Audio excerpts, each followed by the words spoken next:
Let's see if anybody else has changed yet. So before we get started, I'd like to ask our interpreter, and I believe that's Vinka Valdivia, to introduce herself and walk through how to access our interpretation services for today. Is Vinka correct? Yes, that is correct. Great. Thank you very much. And this message is going to repeat in English right after the Spanish. Aviso por parte de la intérprete. Para hacer uso del servicio de interpretación, favor de desplazarse a la parte inferior de la pantalla de Zoom, donde aparecen los controles. Haga clic en el icono de interpretación, que es un globo terráqueo, y seleccione Spanish, es decir, español.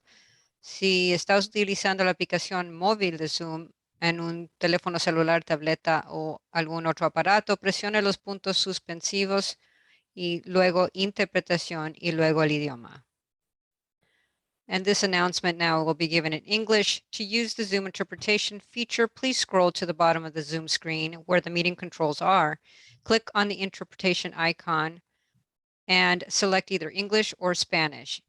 If you are joining using the Zoom mobile app on a cell phone, tablet, or other device, please press the ellipses, the 3 dots, and then interpretation, and then choose your language. Great, thank you. With that, I believe we can move on to the Pledge of Allegiance, if we have a flag.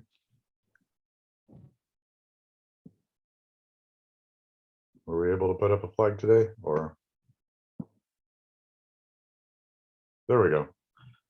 Ready, begin. I pledge allegiance to the flag of the United States of America, and to the republic which it stands, one nation, indivisible, with liberty and justice for all.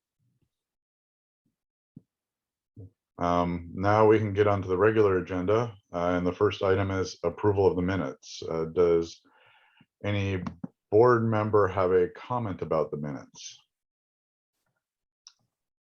Seeing nobody with their hands raised, are there any public comments on the minutes?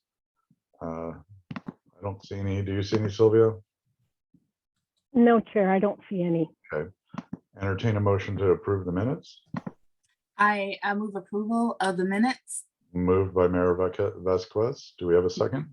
Second. Second by Mr. Halpern. Sylvia, can you call the roll?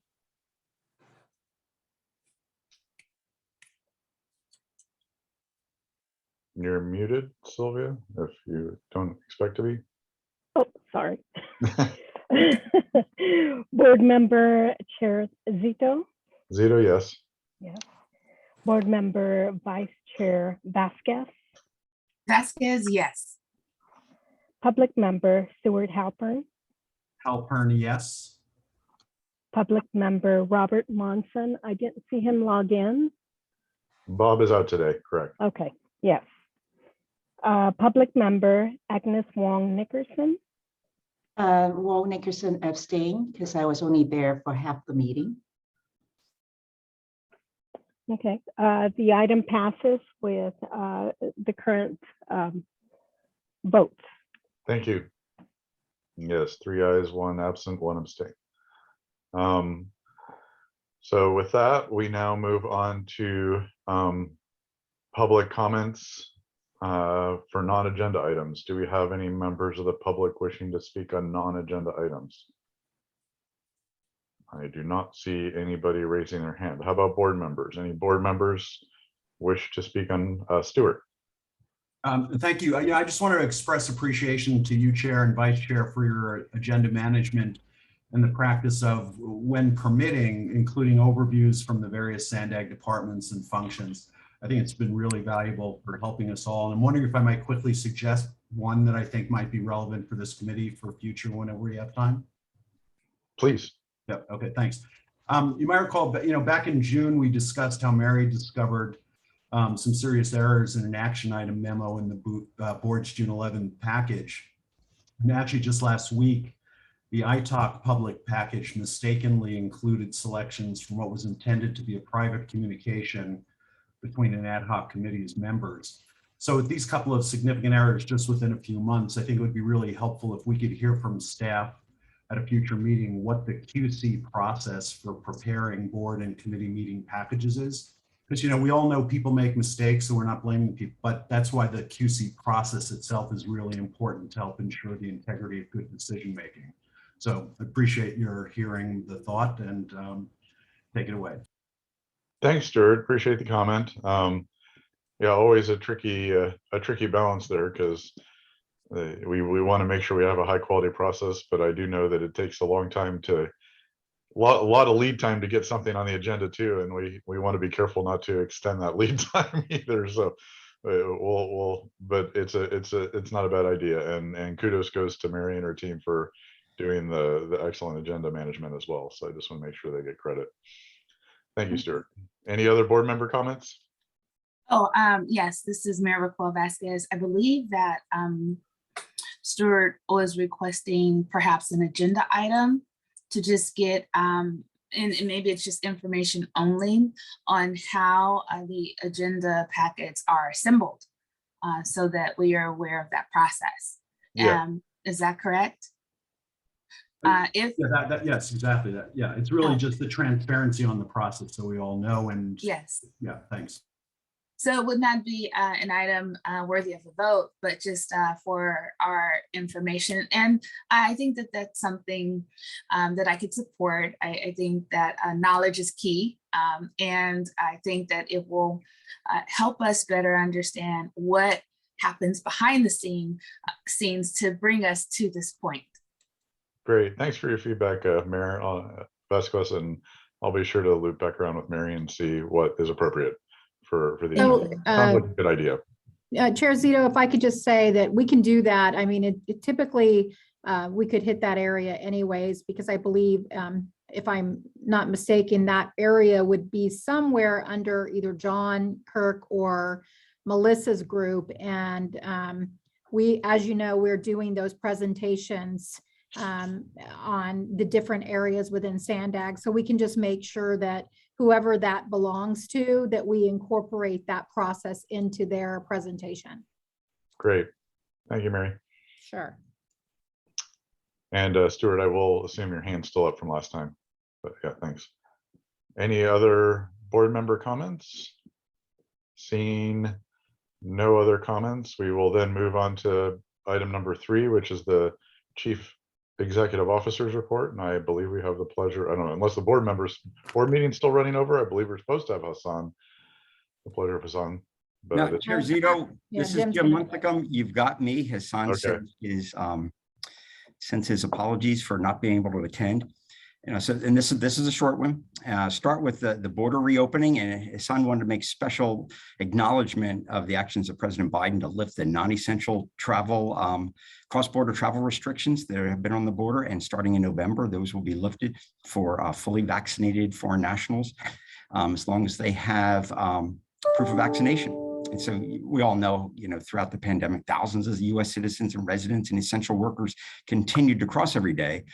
But, you know, this is nearly 19 months this has been going on, and it's affected so many thousands of lives, and, you know, and it's impacted the regional economy, jobs, business closures, and most of all, families on both sides of the border. So I think this is great news. Okay, to move on, something totally different. The Sandag team is sent out what's called an RFIC, a request for innovative concepts. And it's going to be released in the next few weeks. And we hope to have the first proposals due back in January. And Hassan loves quotes. If you've ever spent much time with Hassan, you know he loves quotes. And he wanted to include a quote from Steve Jobs that says, "If you're working on something exciting that you really care about, you don't have to be pushed. The vision pulls you." And so what this request for innovative concepts is they're connectors to connect key parts where there's sort of a transportation link that's missing.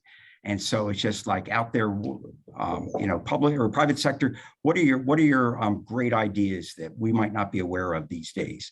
And so that's that RFIC will be posted in the next few weeks.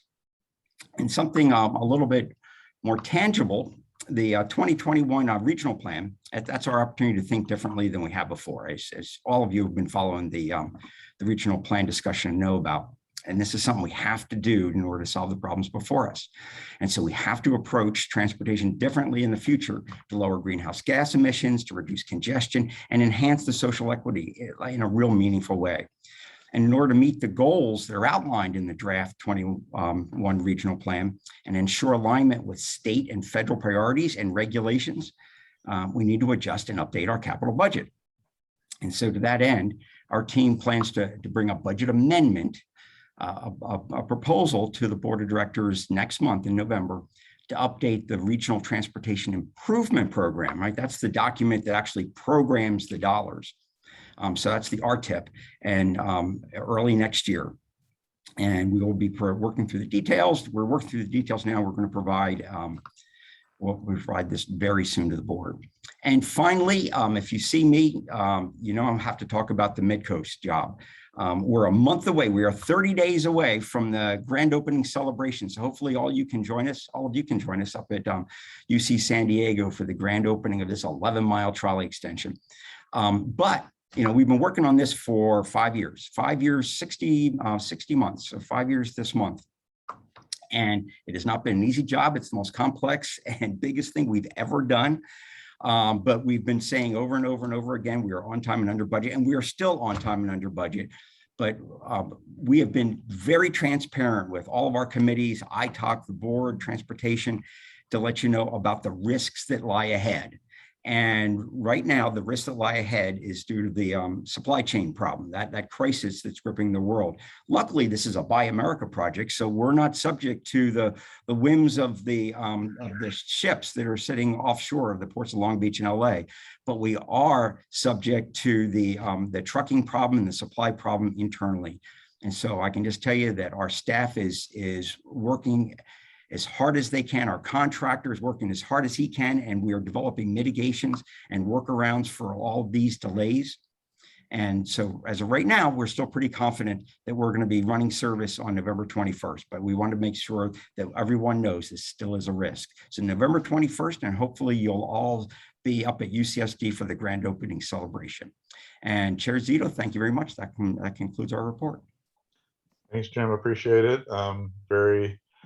Very nice update. And I just think in the future, if you're going to sub, you need to wear a blue suit with pinstripes, just so you feel like it's a little bit. But I do have a Mid-Coast background. I hope you can all see. It's greatly appreciated. Any board member comments on the executive officer's update? Stuart. Yes, thank you. Appreciate the update, Jim. You know, I'm curious when you talk about connections, interconnections that people may not be thinking about. One thing comes to mind, and I'm just curious if you could address this. The city of San Diego seems to be restarting the process of thinking about what to do with that whole Midway Sports Arena area. And I was driving by there just the other day in and around rush hour, and it just makes me wonder that just, you know, the congestion in that area, even without an active arena, makes me wonder is there an opportunity for that Grand Central Station development project to have some kind of a transit connection to whatever arena will be contemplated in that site in the Midway area?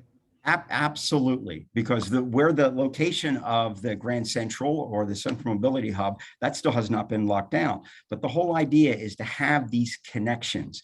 And so you're right on the money that, you know, when you take downtown and then Little Italy, the Navwar redevelopment by the Navy and the city's redevelopment of the sports arena Midway area, that is just all prime for high-speed transit connectors. And what the whole idea of the innovative concepts RFI is, a handful of us went to Las Vegas over the summer to tour the boring companies, which is Elon Musk's undergrounding company, to tour their facility that they built.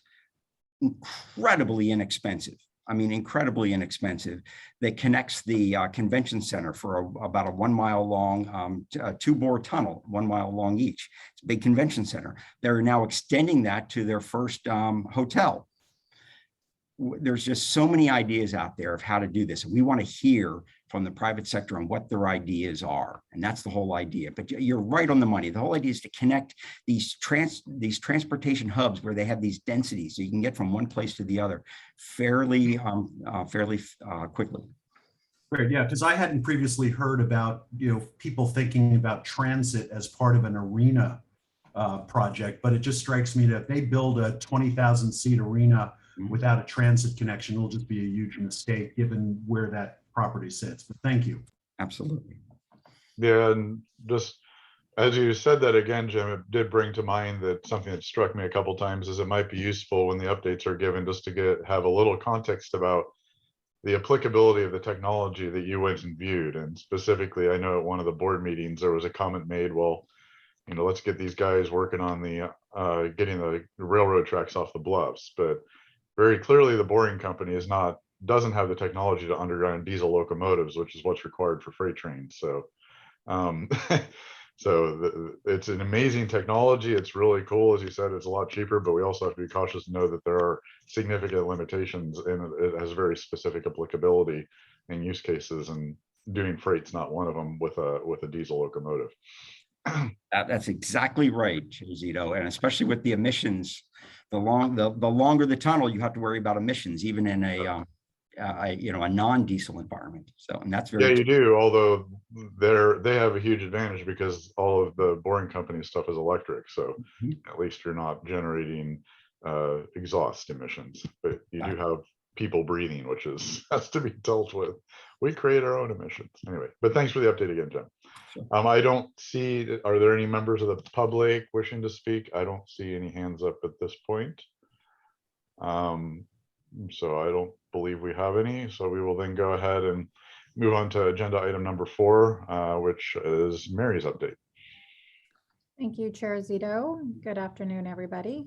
I will make this short as we're going to go into detail on the 2 audit reports that we've issued as of today. We're starting the purchase card. We've finished up the SR 125, yay, and the vendor audit. So the next, we've already started and commenced the purchase card review, and that will be a much larger scale review. Of course, as everyone knows, the purchase card is considered an inherently risky area in any government environment.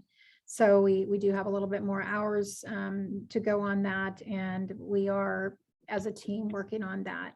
I wanted to quickly mention on the vendor audit, you will hear the findings, and in those findings, and as you have all read the report, you'll find some interesting titles and some stuff that was missing, which would bring anyone to a question of there's a lot of red flags there.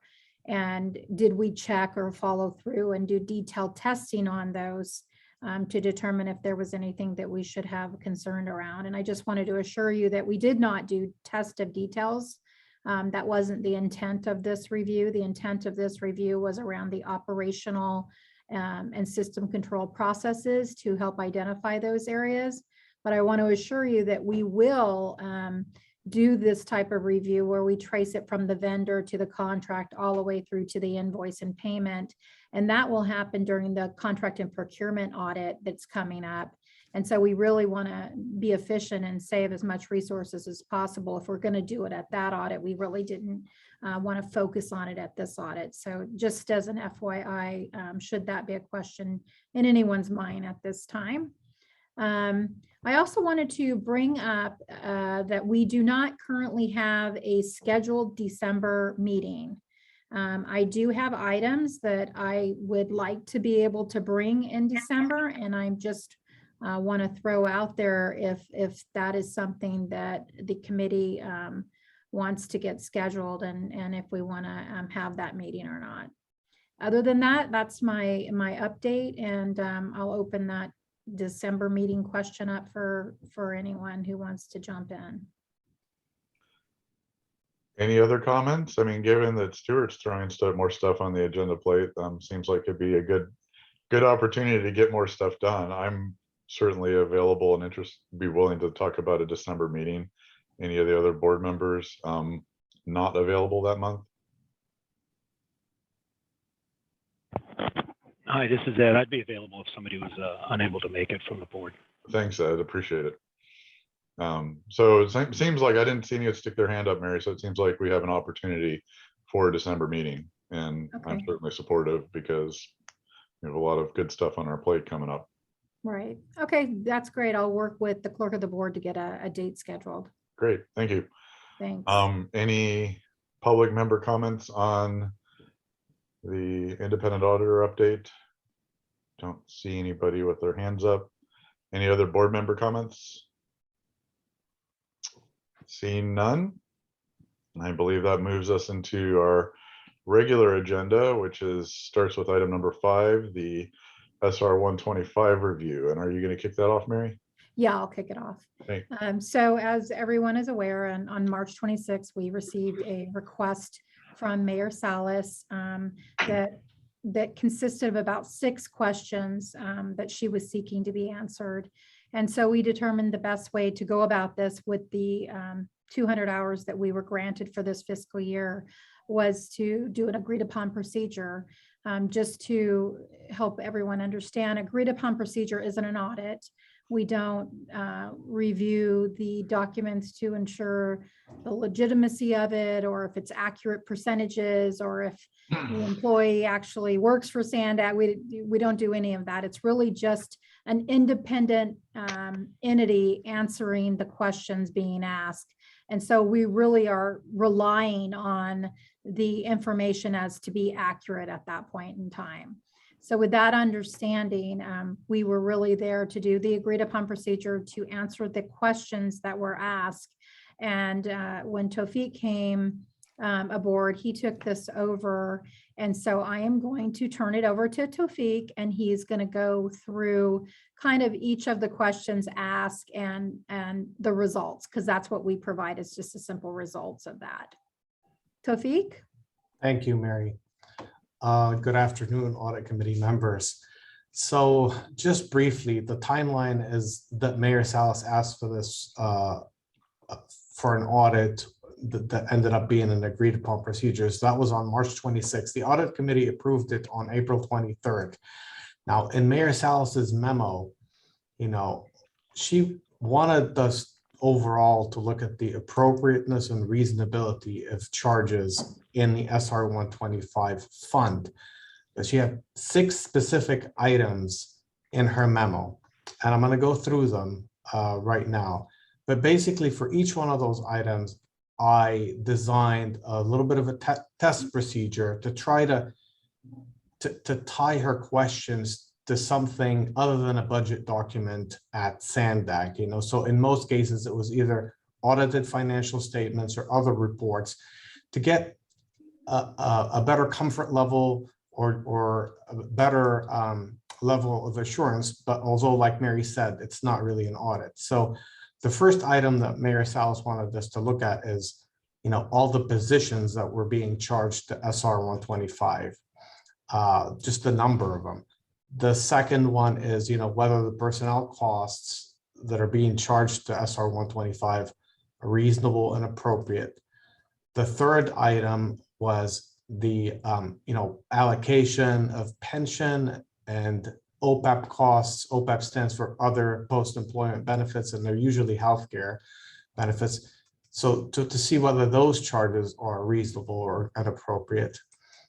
And then another item was to look at overhead allocations that were being charged by Sandak to the SR 125 fund. And the fifth item was to look at CIP charges that were being charged to SR 125, but that were really outside of the SR 125 infrastructure. The sixth and final item was to identify whether the interest earned by SR 125 was being, properly allocated. So I can go through the report in detail, but I think a better approach would be just to ask you at this point if anybody has any questions, and then we can tackle it that way. Great. Yeah, I think it might be useful, unless I missed it, if you just summarize your findings, and then we can go into questions. So The overall conclusion for each of these questions was that everything seemed reasonable and appropriate just based on the work that I did. So I was able to tie most of those questions to either a financial statement audit or an audit like the single audit. Now, the tests that I did, you can basically describe them as an independent reasonability check. I looked, and if something didn't look really bad or jump at me, you call it good. I tried in some cases to drill down a little bit deeper, but just the amount of work that was involved was just beyond what I could do given the hours that I had. So that's my overall conclusion. Everything seemed reasonable and appropriate. okay, great, thanks. I just wanted to make sure that was put out there for the record purposes. Agnes, I see you have your hand up. Yeah, so just a couple questions and comments. That I know that this is supposed to be a agreed upon procedure and different from an audit.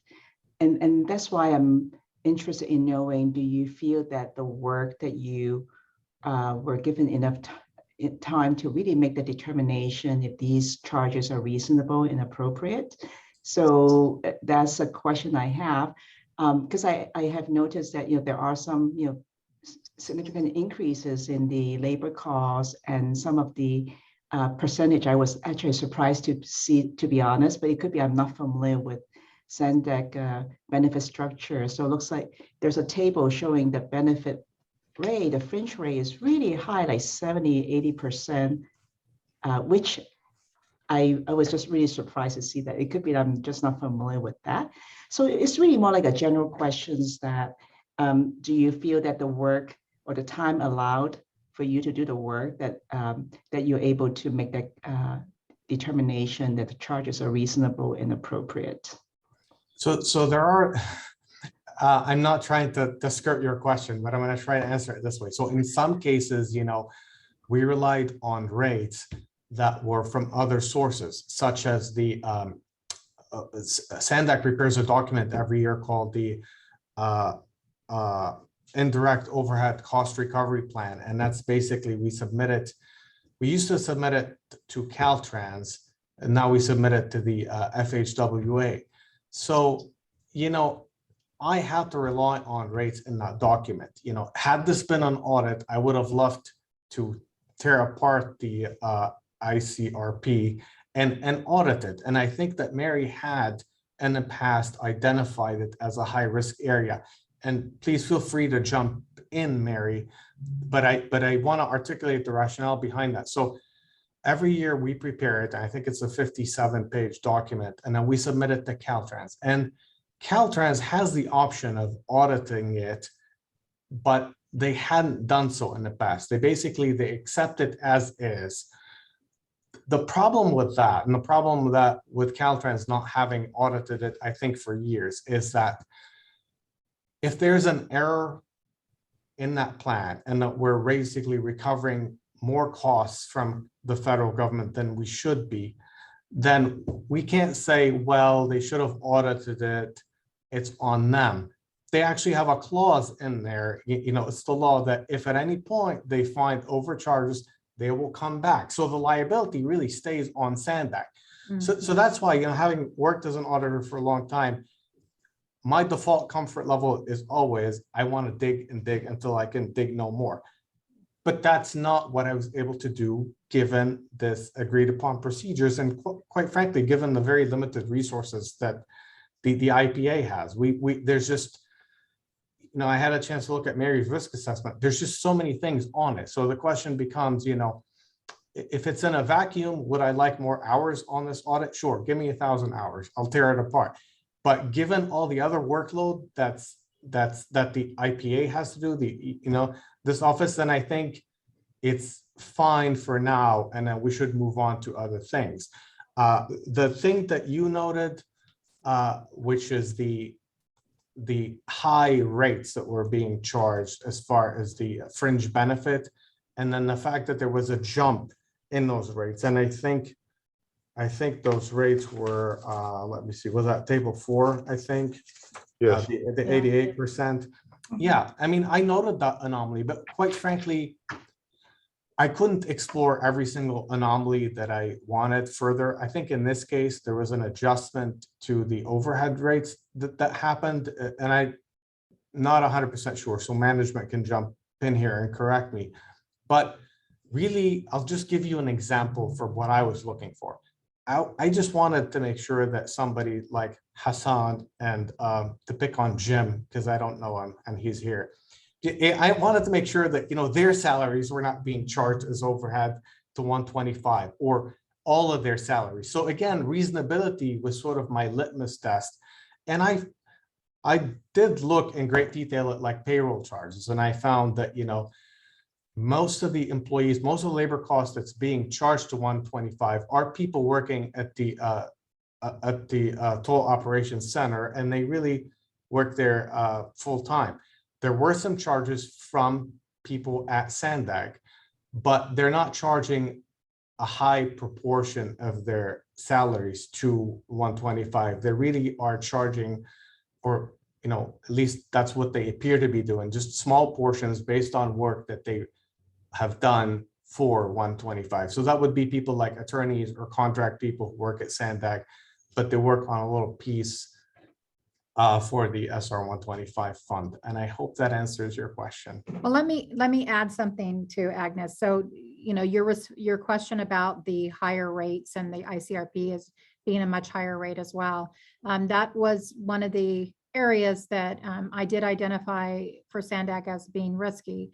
And as Tawfiq shared, it has for many years been a self-certification that Caltrans did accept. So from the perspective of us going in, it would probably take us all a full year, 12 to 1,500 hours to be able to audit that ICRP.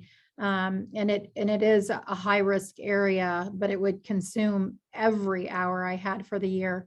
And so we do rely on, and what we checked was, is it consistent with other direct areas that Sandag charges a overhead rate on? And it was consistent. And is it also consistent on the benefit rates? Is it the same as 401B Street benefit rates? And it is consistent. So we went that far. In addition, Tawfiq mentioned that there were some individuals that were charged directly, that are part of our overhead rate, that also charged directly to the toll. And so we did dive in a little deeper there and ask, well, then how do we assure that there's not a double dipping going on, right? So how do we assure that they are not charging both directly and indirectly, thus charging over 100% of their time? And what we were told is that the system would not allow for it. So the system actually, if they directly charge to one project, which would be the toll, then that percentage of those hours are pulled out of the overhead rate, and therefore they're not part of that overhead rate. So we didn't audit that. It's something, if we were doing a full audit and had those hours, we would definitely look at things like that. But another kind of a comfort zone for us is that the FAA is actually in the process right now of performing a full audit on the ICRP for Sandag. So it's kind of now in the hands of the feds, which is really the ultimate oversight and where it should be. And so really that will save us a lot of resources. And also we will be able to say that Sandag's actually had an audit done on their ICRP. thanks, Mary. Councilmember Musgrove.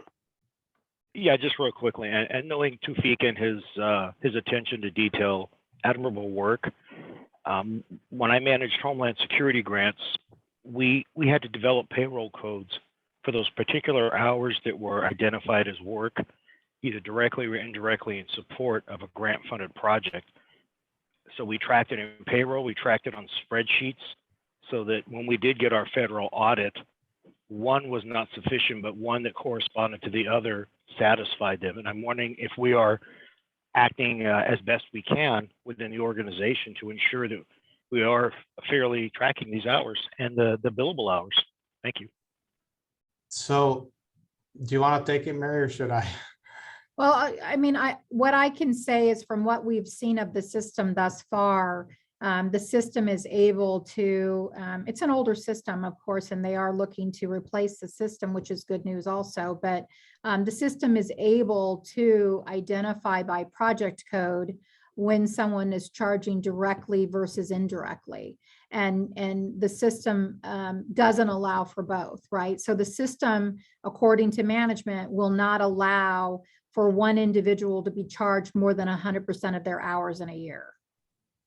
And Councilman Musgrove, can I add to that, that everything we do is based on a project, whether or not it's a CIP project, we have a code, and like Mary said, for this, something like this would probably be like an OWP, overall work program, that the board votes on every year in May. And so the first thing you do when you get a grant is you make sure you set up a project code, and then that gets charged to. And we are I personally am just nuts about proper charging. That's the only way you can ever control costs, is if you have a good charging practice and disciplined charging practice. And so, yes, if we're always looking for ways to improve, and if we see people that are getting sloppy, man, we want to know about it, because that's not acceptable. Thank you. Thanks, Jim. I appreciate that. And you know, the issue is always that we use the term grants kind of to cover funds that to help support operations, but they're really tax dollars. Mhm. So the watchdogs on this committee and in the general public need to be confident that what we are doing is tracking everything as best we can. It's never 100% perfect, but we do our very best to round up to the 10th of an hour, or round down, to ensure that if a support person is working 2 or 3 hours a day on a particular project that has grant funding, that we bill the grant, but we don't bill the day. So I just want to make sure that we're doing that correctly, as we should, Absolutely. so that when that inevitable audit comes about, you know, we sail through with 5 stars and thumbs up. Thank you. Absolutely. You know, we watch Listen to- every dime, and just let me add this, Mary, it's a little bit off Mhm. topic, but during the pandemic, many of you might know, we quit collecting tolls at the toll booths, physically collecting tolls in order to minimize that exposure to the toll collectors. So they weren't sitting around twiddling their thumbs. What they did was we brought them in, and we had a consultant that was actually reviewing violations and license plates and photos. Horrible job, but somebody's got to do it. And so we had those toll collectors do that, and we did not use the consultants to do that. And that saved us money. And so, yeah, we're always watching the nickels and the dimes on all this thing, always looking for ways to do things more efficiently, because we realize they are tax dollars that we're spending.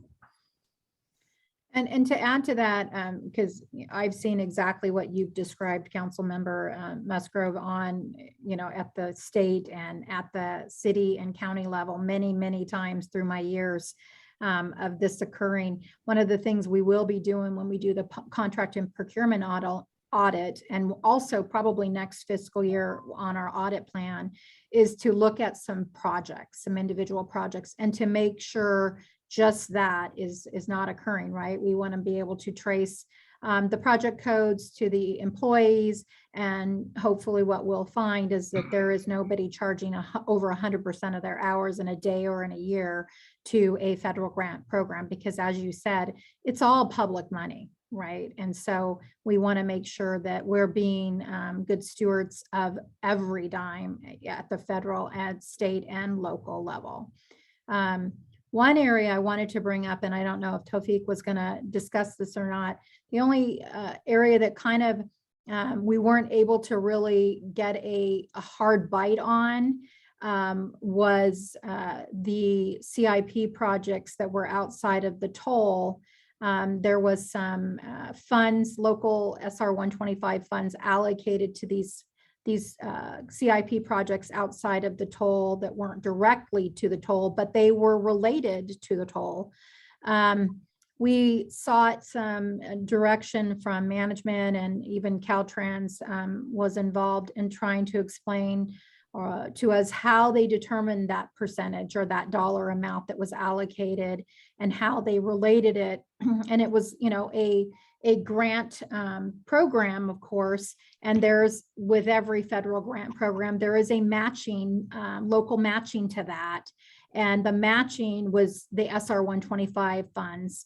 And I'm not sure how they determined the dollar amount or how they determined that that amount would be used from the SR 125. We were in the end told it was pretty much the budget was approved by the board and therefore it was approved, and then it was at more of a management's discretion. And so we really did at that point tried all avenues to really get a kind of a harder bite on how did they determine the dollar amount. And it was really just in the end, it's management's discretion. Again, it wasn't a direct CIP project to the SR 125, but it was relatable. And Chair, I can just add a little bit of clarity to that. So there's projects like the bus transit center that's at the south end of the South Bay Rapid project, which feeds directly to the 125 toll road. And so we felt comfortable making up a budget shortfall with the toll dollars. And so you're right, there's no calculation that says X% has to be, is the responsibility of this pot of money or Y% is that pot of money. It's more like our theory is use somebody else's money first. And so we maxed out the federal and state opportunities on all these projects, and then we make it up with local dollars if we need an extra couple of bucks. Yeah, thanks, Jim. Stuart, I see you're out there, but since Jim just brought that up, I want to follow up a little bit because that was related to one of my questions, which is when we're deciding to, when I was looking through the review document and when we're deciding on these capital projects to allocate funds, I'm curious how we generate the nexus or how the nexus was generated. Some of them, it seems pretty obvious that, for example, in a couple cases, there were connectors being built to SR 125, which is going to drive traffic to that toll road, which will then drive revenues. Obviously, the SR 125 will need a financial system support, and so doing infrastructure upgrades, it should contribute to it. But on the South Bay Bus Rapid Transit, which you just mentioned, do those buses pay tolls? I mean, so for example, what is the purpose or what is the justification in the nexus that says, I mean, more importantly, I think, those buses are probably going to, for example, cause damage to the SR 125 by using it and probably should be paying money as opposed to taking money away from the tolls. But I'm curious in that particular instance, what's the nexus that brought, that was justifying use of SR 125 funds? Great question. And the buses, the first thing they do with the South Bay Rapid buses when they leave the transit center, which is right at the border crossing, is they hop on the 125. And so they drive the length of the 125. And so they do not pay tolls. We could charge tolls, but there'd be an administrative cost because Sandag would pay the tolls and then Sandag would reimburse for the tolls. And so I'm sure that decision was made by the board many, many, many years ago that we would not charge ourselves the toll money. Okay, thanks. Yeah, that was the one that seemed kind of odd to me. And But Ryan thanks. Ross just lit up, so he might want to add to that. If I could just jump in for Sure. a moment. Good afternoon, committee members. I'm Ryan Ross. I'm the Director of Regional Transportation Services. So I lead Sandag's operation of the toll road. And just to piggyback on Jim's comments, so there's a very specific section in the Streets and Highways Code that sort of dictates what types of projects we're able to use SR 125 toll revenue on. And so in that statute, it talks about any projects have to improve transportation along the SR 125 corridor, right? And so in some cases that may be making upgrades to how we collect tolls, but it also considers, I think, multimodal transportation as well, right? And taking advantage of the corridor to be able to operate bus rapid transit service definitely falls within the within what is what's allowable in terms of allocating those dollars and using those funds. So that's hopefully that gives a little bit more context in terms of how that nexus is connected between the toll revenue and then other general transportation projects that either connect to or are directly on the 125 corridor. Yeah, thanks, Ryan. Appreciate the additional context. I just, again, I look at this as I was just saying, if, let's say SR 125 were a privately owned toll road, if we had done a bus rapid transit center, would we have gone to that private company and asked them to contribute towards the construction of that center? Seems unlikely, but again, it's just the context of how we're trying to build these nexus. And I understand we're a single organization, so we certainly are doing things legally and correctly. It's just a question of whether or not it was the right place to draw funds from in this particular instance. But I appreciate the additional information. And I just think in the future, my only recommendation around that would be, again, not being an audit, but my only, just from an audit perspective, recommendation would be to have some type of documentation in place that would justify how the determination was to, one, use it, and two, by what percentage, or how did they come up with the dollar amount, rather than just simply, pretty much from what we can see, it was a plug number. And so, just justify it with documentation, and then that would have really closed the loop, I think. Thanks for that, Mary. I guess I took too long for Stuart. Not only do I see his hand down, but I don't think I even see him anymore. Did He he? may have lost. And I know he has a question, so let's, I know. yeah. Well, we'll he's go. saying I just put- production team. He's asking, he just texted me and said, can you tell production that I lost my internet connection, but will be relogging into the meeting shortly. I have something to contribute. Okay. Well, the good news is Ms. Wong Nickerson has a question in the interim. Agnes, go ahead. Right, I'm going to fill the gap. So Giffen, thank you so much for all these additional information and context. So it sounded to me, because Mayor Salas asked a very specific question, right? Want to know if these charges are reasonable and appropriate. I think that's, a key part of her question. Mhm. So my question is, do you feel that you have done enough work to really make that conclusion, or we've done enough work that showed factually this is what got charged, but are they really reasonable and appropriate? I'm curious, do you feel that we can make that conclusion? Secondly, perhaps there are things, through this agreed upon procedure, Mhm. perhaps there are things that really should be looked at in more in depth. That I think would be good to clearly spell out what are those items that SANDAG should look at in the future when we have more time allotted to that project. So to answer that, that's a very good points. To respond to that, so from what we have been provided, if we're comparing the defined percentages that are being used for SR 125 to those that are being used for all other parts of the organization, without performing a detailed audit, which would take a lot longer, I can say yes, they're reasonable and they're appropriate based on the information provided and the fact that we haven't audited those percentages.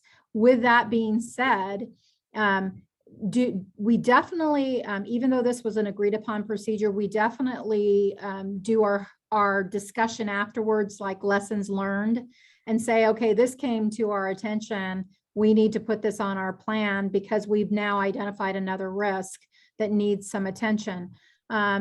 The percentages of fringe and the ICRP have always been a high risk area, but just as simple put, we don't have the resources to take on that audit. And we've identified that as a problem since we've initiated this office, is that, for the amount, a $1.5 billion annual budget, 4 people, it's really a very, very small office. And though we've supported 7 more positions, you need to have that funding, and that takes time.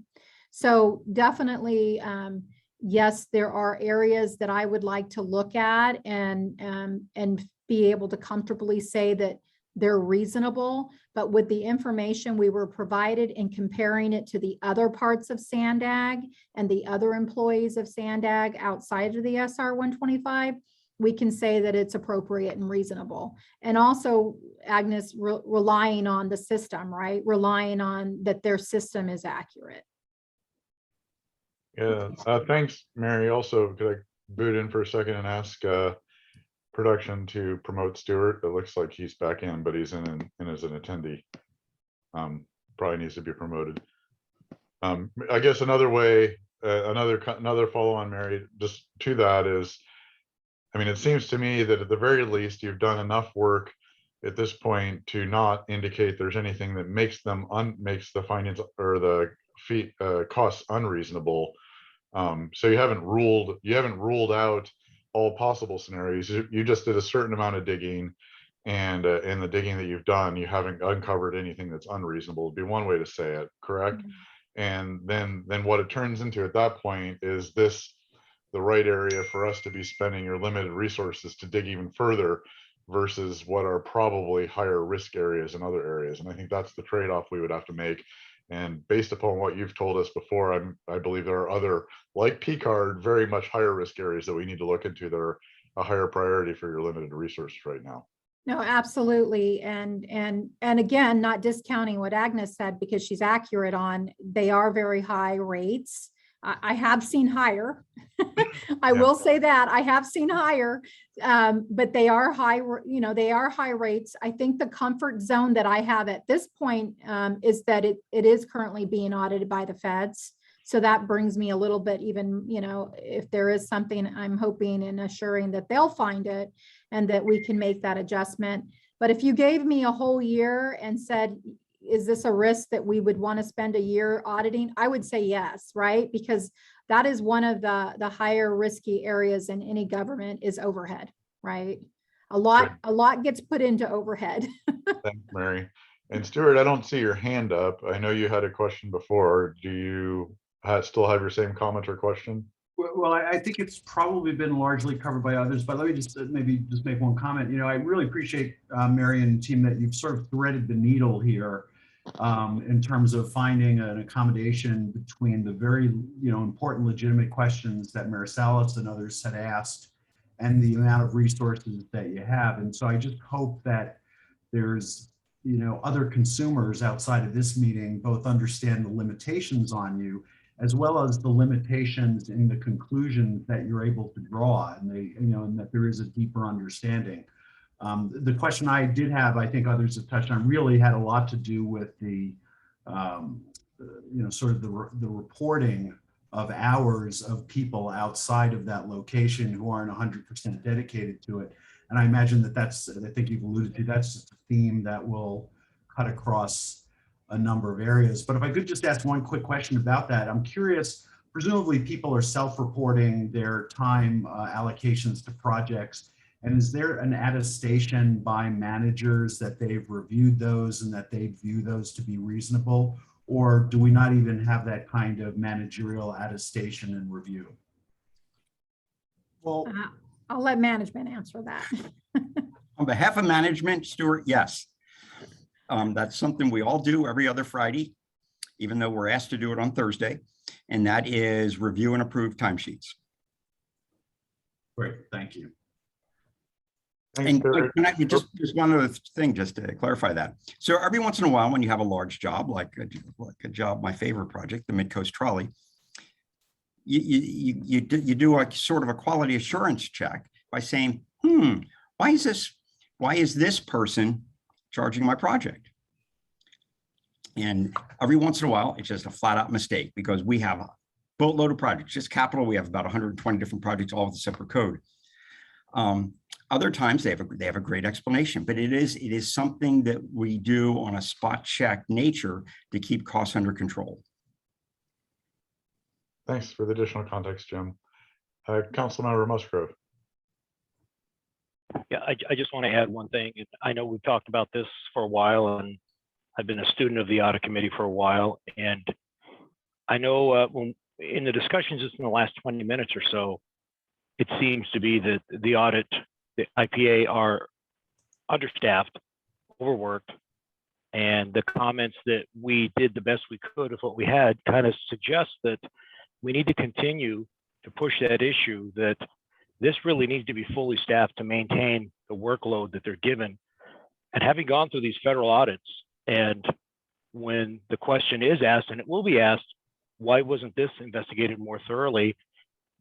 The answer that does not want to be given, but has to be given, is we did what we could with what we had. That comes back onto the organization. And I know there's externally and internally, there's always a big demand for bodies, dollars, hours, everything. But this is not where we need to fall short. We need to shine completely when we get the federal audits. When they look at our work, the last thing we want to hear is you're insufficient in your auditing process.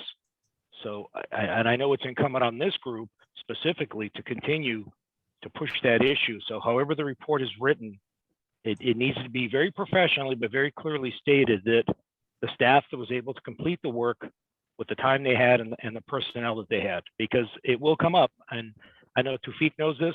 I know Mary knows this, and probably most of the board members know this. It is not a pretty scenario when the feds come looking. Thank you. Yeah, and I appreciate that, council member, that you made that statement. And frankly, that is exactly why I moved it to an agreed upon procedure. And I made it very clear in the report that it was not an audit. We were given 200 hours, 100 hours that I spent, and I will just tell you, we spent over 200 hours for the fiscal year to perform these tests and ask these questions. So we did exceed the 200, but you know, there has to be a point where I make sure, you know, I'm not just the IPA here. I have a CPA, which I will protect. And so if I haven't audited, I'm not ever going to say I have audited. And so that's why with the hours we were given and the questions that were asked, I felt the best approach was to do an agreed upon procedure and still be able to comfortably say things were appropriate and reasonable. Well, Mary, I just want to commend you and your staff for the hard work that you do. And I realize that if you're given 100 hours, you're probably putting 120 into it, just saying, let's call it even at 100 just to get the work done. So thank you. Thank you. Thanks again. Well, I don't see further discussion at this point. So Mary, do we need to make a motion to move this to the board, or is it just go automatically? I'm going to ask for John's input on that, but I believe it needs to, you need to recommend that it be sent to the board, I believe. John? Sorry, I'm had an issue there getting unmuted. Ultimately, all of the actions of a PAC are subject to board ratification. I believe that this is agendized for you today. Is it agendized as an approve or just as a discussion? It says discussion possible action. So I wasn't quite sure. Yeah, if you want to make a particular recommendation to the board, you can certainly do that, but it is not mandatory for you to do that. Okay. Really within your discretion. Well, Mary, would you be more comfortable if we said we wanted to move this to the board, or just okay saying with the Yeah, I discussion? think the possible action is to discuss, require any next steps, and also to move it to the board for the board of directors for consideration. So, yeah. I think you just want to make sure that whatever goes to the board, that it's clear to the board what you're asking them to do. If it's just to expose it to them, that may be one possibility, but there could be others as well. Yeah. Stuart. Yeah, I would make the motion that we forward this to the board for their just for the follow-up, because it was requested, and you know, we've spent a fair amount of time talking about it. So I would suggest that we formally move it to the board with them hearing that we had full discussion, and that you know, hope that it satisfies, at least given the constraints, their interest in asking for it in the first place. Thanks, So Stuart, would it be to accept the report and move it to the board? Yeah, that would be a better way to phrase it. Thanks. So I would move that we accept the report and forward it to the board for their. Do I have a second? I'll second it. Thanks. So we can go ahead and do that. And Mary, do you think that you're able to capture the discussion? Because I think it'd be useful for the board, Mary or Raquel, I don't obviously sit on the board, to capture the discussion, at least summarize here so they could have that, or maybe I could send a few thoughts of what I captured to you guys so you can then decide how to share it with the board, just of what came out of our discussion. Because I think there's a few salient points that would be good to share with that board about No, it. absolutely. And I think yourself and Agnes made some really good points. And I think that the board hearing those Yeah. would be a benefit. Yeah. Okay, great, thanks. With that, can we call for the vote? Okay, I'll call for the vote. This is Sylvia clerking today. Board Member Chair Zito, Zito, yes. Board Member Vice Chair Vasquez, Vasquez, yes. Public Member Stuart Halpern, Alpern, yes. Public Member Robert Munson is absent today. Public Member Agnes Wong Nickerson. Wong Nickerson, yes. This item passes to be recommended to the board. Great, thank you. And with that, we will move on to item number 6, the review of the vendor operational systems controls. I guess Mary, you'll kick that off, Ken. Yes, I will. Thank Thank you. you.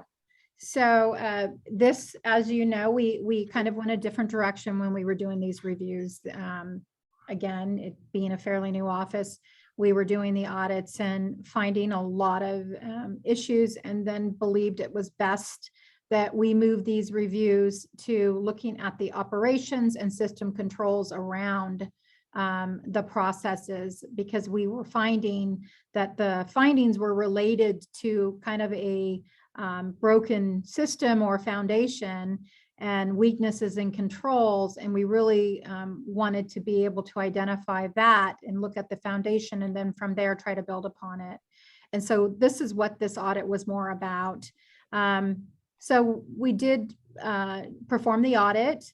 We found some areas that needed some improvements and some control deficiencies.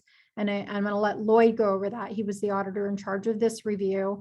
I do want to, again, remind everybody that, you know, looking at this, if I were a committee member, I'd ask, well, there's a lot of red flags here around the vendor table deficiencies that you found. Did you identify any concerns that went further?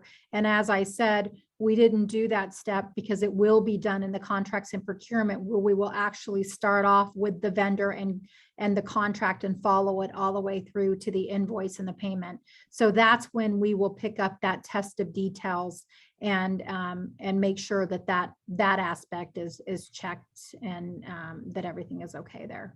So with that being said, I'm going to turn it over to Lloyd, who will walk through the 4 findings that we had. 3 findings, Mary. 3 findings, even better. Thank you, Mary. Good afternoon, Chair Zito and members of the audit committee. We concluded this review, and as Mary mentioned, we focused on system controls. And with that, we had 3 findings, and I'll walk through the findings. The first one we have was the segregation duties. Management has a matrix which was not being followed, or it was not, one staff had too much task. So for example, one staff approves and posts payables, approves checks, check run, vendor setups, is responsible for validation and the integrity of the database. So she has more tasks than one should have on a cycle. In addition, we had in the matrix, we found that one staff had one task but was doing more than she was allowed to. So with that, the matrix was not being followed and was not, accurate, and it lacks controls. With that, we had a recommendation for this first finding, and it's basically SANDAG should review and update its segregation of duties matrix to adhere to SANDAG's policy 41 and the state controllers guidelines and other best practices. Second, SANDAG should implement controls to ensure that staff adhere to updated segregation duties, the duties matrix. I'm not quite sure if you want me to go with the first finding and ask questions, or you can ask questions, or you want me to go through the entire findings. I would recommend going through all of them and then we'll take questions at the end. Thank you. Okay. So So- Lloyd, let me just jump in real quick, because I'm not sure if you're following along with the report, but the report really, what Lloyd just explained, can get a little bit confusing. There were two issues on that first finding. If you'll look at the table 1 on that report, you'll note that the matrix shows the matrix doesn't take into consideration proper segregation of duty with employee D. If you noticed on the matrix, employee D has too many roles, and therefore there's a conflict in controls there. But what we also found in addition that, though the matrix shows employee H on that matrix doesn't have conflicting roles and is good, we actually found that in actuality, employee H was performing more roles than shown on the matrix. So when we say the matrix did not take into consideration proper segregation of duties for employee D, it also was not being followed by employee H.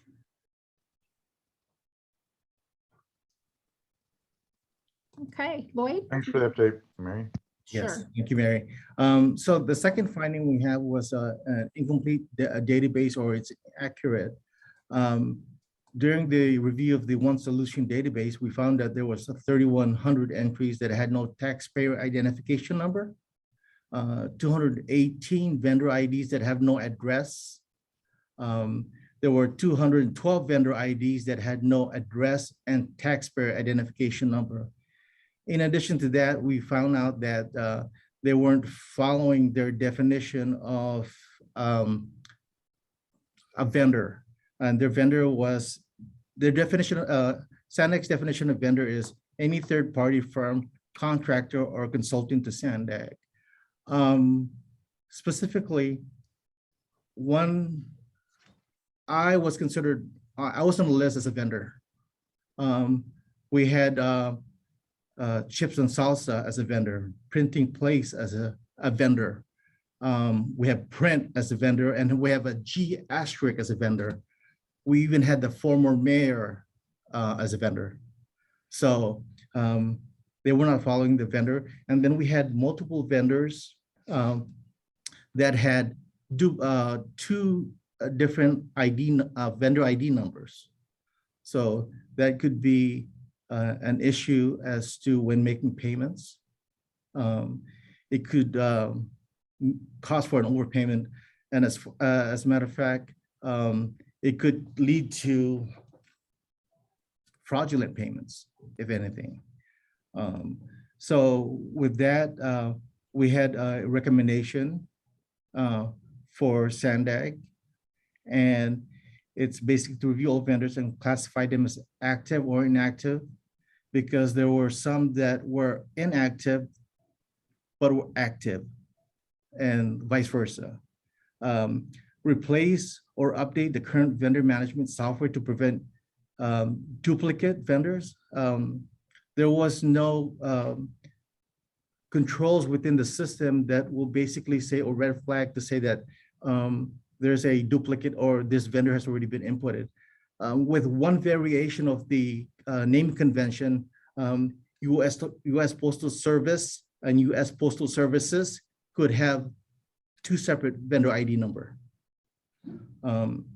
We have standardized the naming convention, making all the names similar rather than US Postal Service and United States Postal Service. We had Multi-Vision Inc. and Multi-Vision, which is two different again. So there's a lot of inconsistencies in this vendor database.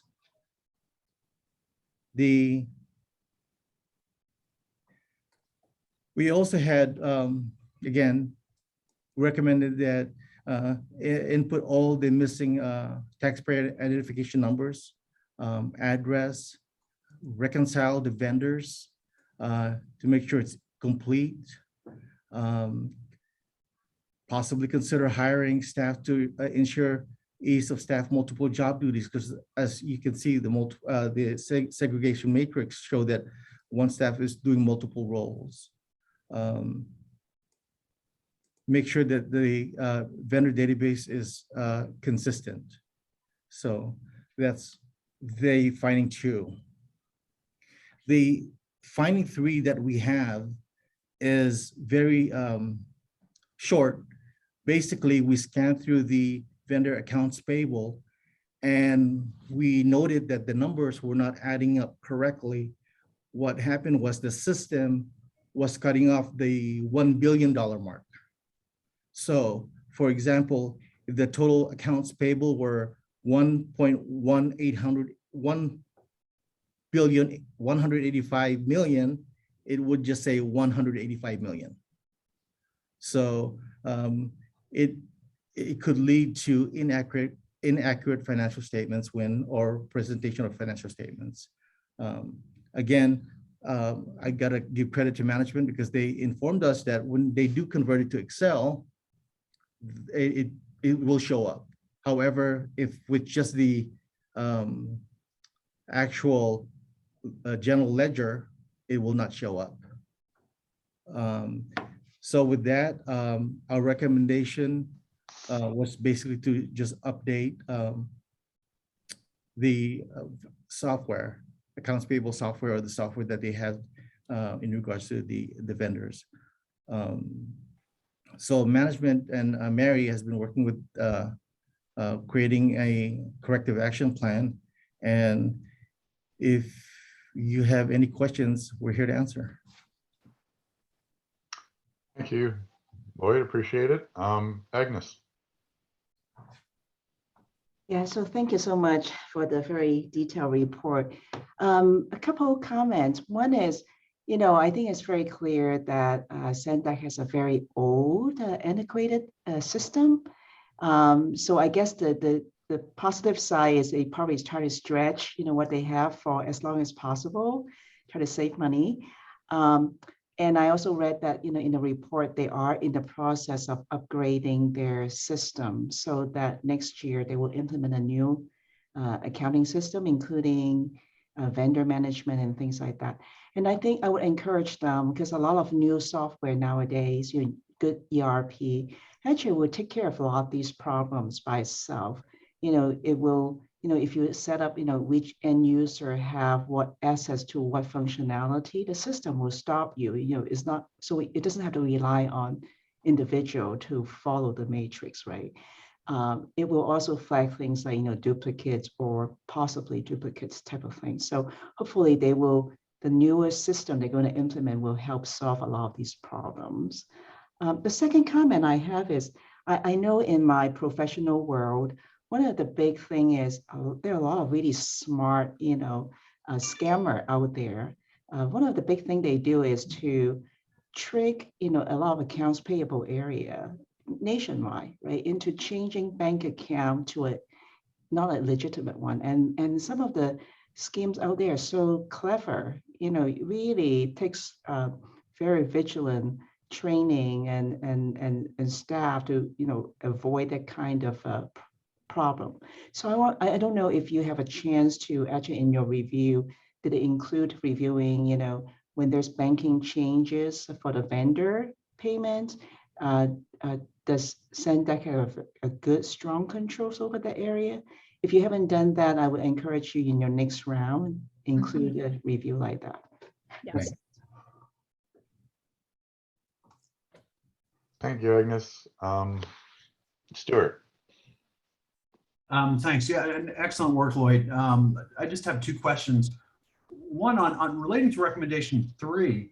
I'm curious if this implies that are the financial auditors auditing against the Excel spreadsheets as opposed to the actual system, because you're saying the system is not generating accurate balances, and the Excel spreadsheets are. So that it's just a little bit curious to me that that the financial auditors might not have come across that in the work they're doing.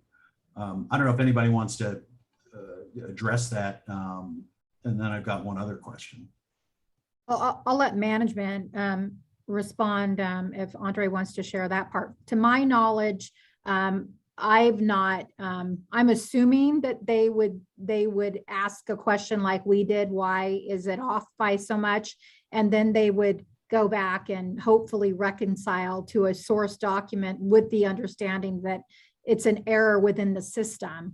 But Andre, have they identified this as and recognized that as we did?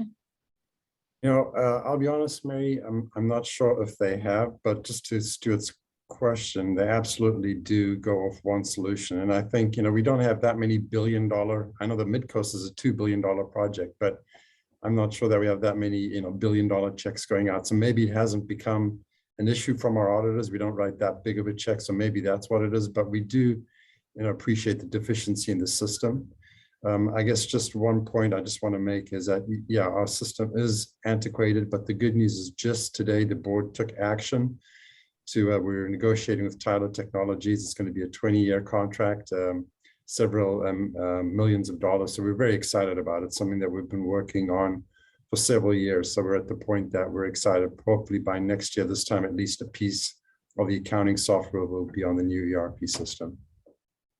Great. Well, that's good news. Exciting to hear that. The other question I had, I think actually might be also really more for you, Andre, or perhaps somebody else from the staff side.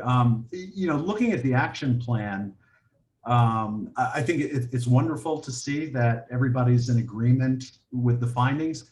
But then, you know, I have to say that it strikes me that the sort of management's comments, well, and now I'm looking at attachment 2, the Sandag management's proposed action. I guess I'd say 2 things. One is that part of what you guys have in your proposed action appears to me to sort of be relitigating whether or not you're really agreeing with the finding. There's a bit of, you know, some text in there that I would say doesn't really speak to the action per se, but rather goes back to the original finding.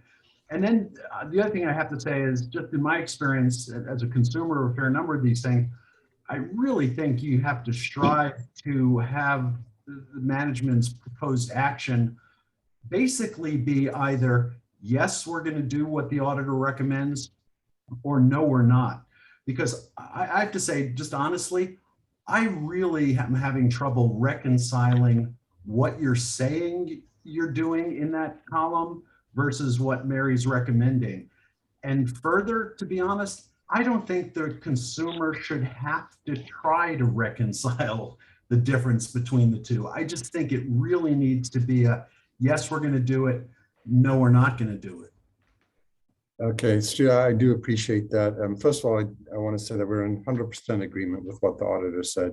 It's actually been a pleasure working with them on the last 3 audits, both the SR 125 and this vendor audit, and we're just getting the procurement card going. But we do agree with it, and if the language is not clear, I'll take a look before it actually goes to the board to make sure that we say exactly what you said. It's like, yes, we do agree, or no, we don't. But in this case, we agree with all 3 recommendations that they came up with.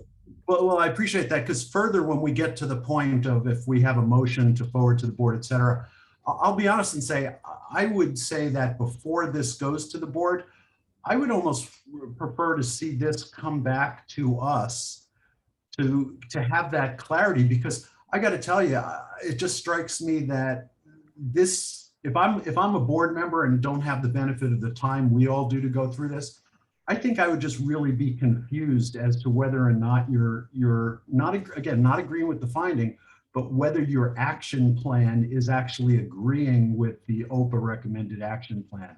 So whether you want to just really clean it up yourselves, but I'd be hesitant to bring it to the board until there's real clarity that you're either on the same page with Mary, or you have legitimate differences and you just say, no, we're not going to do this, which is your right. So maybe I can ask Mary if that's okay with you, if we can take one more shot at cleaning the language up in there before it goes to the board, that would work with us. Yeah, and for clarity, I mean, I think I heard you say, Andre, that you're in alignment with the recommendations. And so to address Mr. Halpern's concerns, it's more of just getting the language more crisp. So I think the question is whether it would have to come back here. And if you're saying you're in alignment, I think I would trust it to go to the board with perhaps just a statement in a possible motion saying that that needs to be cleaned up a little bit so it made more crisp, so it is clear that you're in alignment with those recommendations. Does that make sense? Yes, it does. Okay, thanks. And along those lines, relative to one of them, I think there was language in there saying that you may not be able to achieve all the separation of roles as is desired, and if so, you would come back to us to talk about it. Is that in there? No, I think one of the things is that we do recognize some of the segregation of duty issues that we had, but the good news is we just recently hired a staff person, so I think some of those will be, in fact, we've already addressed them. So we can be a little bit more clear about that in our response as well. Okay, great. That'd be helpful too. Were you, sorry to interrupt, Stuart, were you done? Oh, yeah, no, thank you very much. And I was going to say, my recollection is, I think we were scheduled to have Andre's department be one of the departments we get the overview on. And I know this question of staffing and segregation certainly would be one of the areas of discussion, but glad to hear you're ahead of us, Andre, and you've got some new staff coming on board. We do. Thank you. I see no other board member questions at this point in time. Are there any members of the public that wish to make a comment? I don't see any hands up. Okay, if there are no other board member comments, I would entertain a motion to accept the report and with the modifications as stipulated around clarifying that the staff is accepting the recommendations and will be incorporating them into their action plan in a more clear manner. So moved. Thank you, Mayor. Do I have a second? Second. Thank you, Stuart. Seeing no other comments, Sylvia, could you call for the vote? Yes. Board Member Chair Zito, Zito, yes. Board Member Vice Chair Vasquez, Vasquez, yes. Public Member Stuart Halpern, Halpern, yes. Public Member Robert Monson is absent. Public Member Agnes Wong Nickerson. Wong Nickerson, yes. This item passes. Great, thank you. With that, it appears we've reached the end of our regular agenda.